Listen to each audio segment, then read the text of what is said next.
চলুন সামনে সামনে প্লিজ।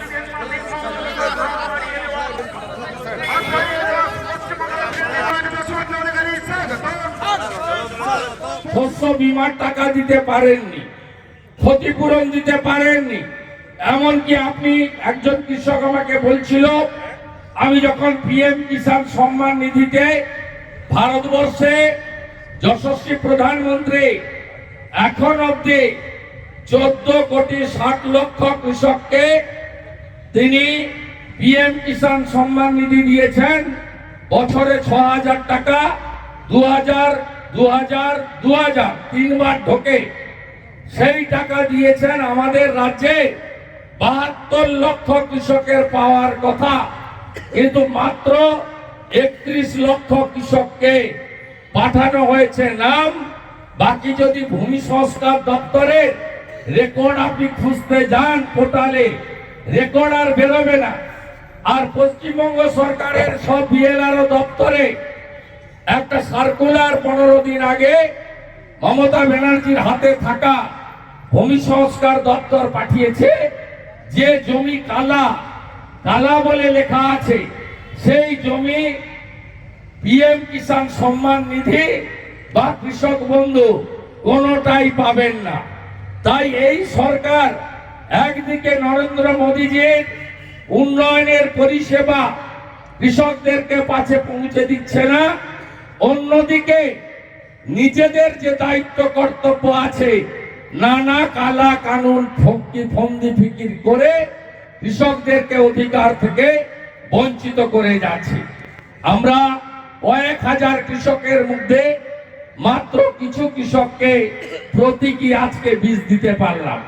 আমাদের সাথ থাকলেও সবসময় সাধ্যে কুলায় না। আমরা সরকারি দল নই, আমরা বহু লোকের কাছ থেকে চেয়ে চিনতে আমাদের কিষাণ মোর্চা মন্ডল নেতৃত্ব এই সামান্য কিছু আলু জোগাড় করেছেন।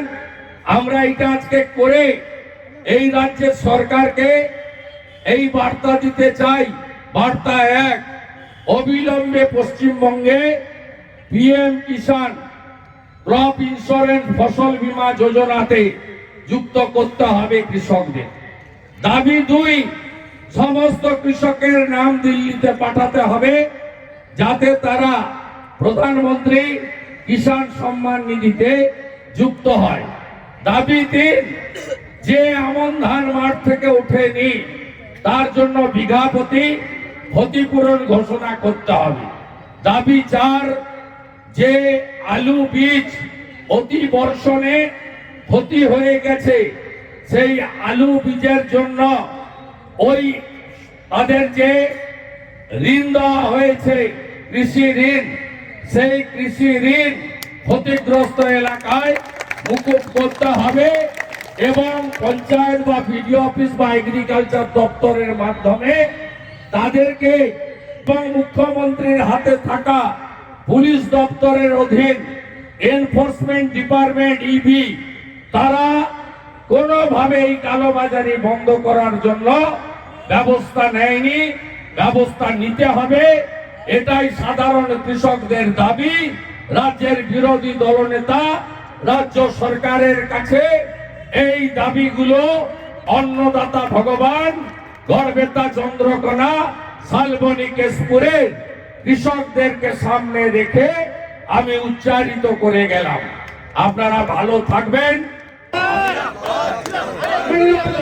অটল বিহারী বাজপেয়ী জিন্দাবাদ, নরেন্দ্র মোদী জিন্দাবাদ,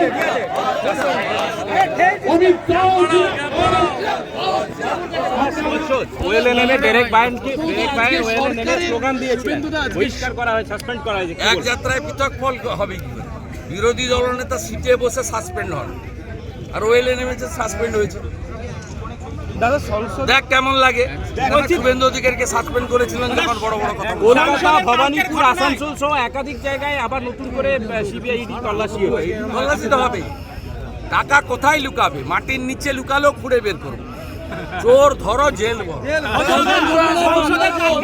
কালকের ঘটনায় বাংলায় যোগ ললিত ঝা নামে বাংলার এক ব্যক্তিকে ওখান থেকে আমি অনেক আগেই বলেছি, যাদবপুরে যেদিনকে আমাকে লক্ষ্য করে আক্রমণ করা হয় সেদিনই বলেছি এই বাংলায় মমতা ব্যানার্জির আশ্রয়ে প্রশ্রয়ে দেশ বিরোধী শক্তি কাজ করছে এখানে। এই যাদবপুরে ওরা আছে, এই যে কিছু লোক এখানে এসব করেন, এদের সঙ্গে সরকারের মদত আছে। এই লোকগুলোই no vote to BJP, no vote to Modiji করেছিলেন, এবং এরা সরাসরি বলেন আমরা মাওবাদী। দাদা, রাজ্য সংসদে ধোঁয়া নিয়ে মানবাধিকার রাজনীতি কমিশনের হচ্ছে, আগে রাজনীতি নিয়োগের করতাম। বৈঠকে আপনি ছিলেন না, আজকে যে টুইট করেছেন যদি একটু বলে দেন। আমি মানবাধিকার কমিশনের মিটিংয়ে যাব কেন? প্রথমত মানবাধিকার কমিশনকে রিটায়ার্ড জাস্টিস অশোক গাঙ্গুলি সরে যাওয়ার পরে মমতা ব্যানার্জি কার্যত তুলে দিয়েছেন। তিনি বাসুদেব বন্দ্যোপাধ্যায়কে করবেন ঠিক করে রেখেছেন, আমি সব জানি। এবং 2021-এর নির্বাচনের পরে মানবাধিকার কমিশনে, ন্যাশনাল মানবাধিকার কমিশনের রিপোর্ট পড়ুন, তাতে লেখা আছে পশ্চিমবঙ্গে মানবাধিকার কমিশন খাতায় কলমে আছে, ওটা মমতা, চোর মমতার ব্রাঞ্চ অর্গানাইজেশন হিসেবে, ফ্রন্টাল অর্গানাইজেশন হিসেবে। তাই এই মক্কারিতে 2,28,00,000 লোকের সমর্থন নিয়ে বিরোধী দলনেতা উপস্থিত থাকবেন না। মমতা ব্যানার্জির কোনো খারাপ কাজে আমি যাব না। আর মমতা ব্যানার্জির সঙ্গে কোনো রাষ্ট্রবাদী মিটিং করুক পশ্চিমবাংলার জনগণ চায় না, কারণ তার হাতে, তার গায়ে, তার শাড়িতে 215 জন বিজেপি কর্মীর খুনের রক্ত লেগে আছে।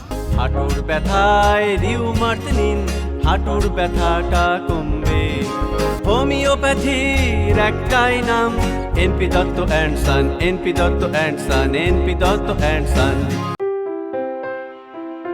ঘামাচির জ্বালা নিয়ে সারাদিন চলা, স্বস্তি অনাছে মিমেরও সুবাসে। এই বাংলার ঘরে ঘরে স্বস্তি অন, এনপি দত্ত অ্যান্ড সন।